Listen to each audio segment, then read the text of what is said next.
Change rarely announces itself loudly.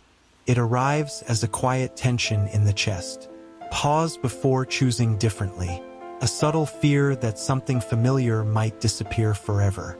Not because the present is perfect, but because the unknown feels emotionally unsafe. The fear of change is not dramatic.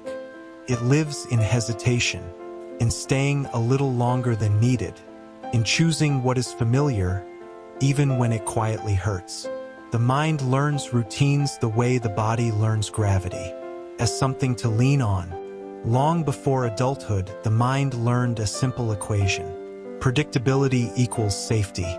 Moments of loss, instability, or sudden disruption taught it to cling, not to happiness, but to what can be anticipated.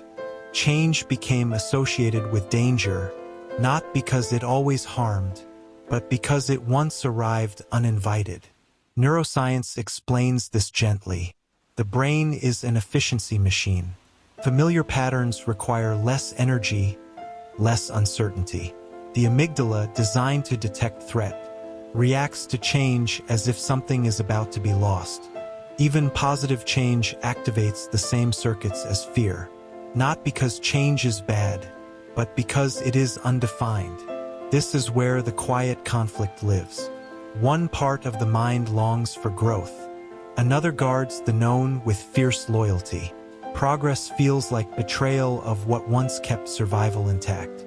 So resistance appears as procrastination, as doubt, as the feeling of being not ready, when readiness was never the true requirement. The realization comes softly. The fear was never about change itself. It was about losing identity, belonging, or control, about stepping into a version of life that no longer matches old rules. The mind was protecting a story, not the future. When fear is seen this way, it softens, not as an enemy, but as a guardian shaped by history. Change no longer feels like destruction.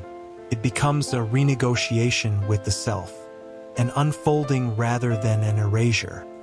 The nervous system slowly learns that safety can exist in motion. The mind does not fear change. It fears the silence between what was and what will be. But within that silence, something honest waits. Not certainty, not control, just the quiet permission to become unfamiliar and still remain whole.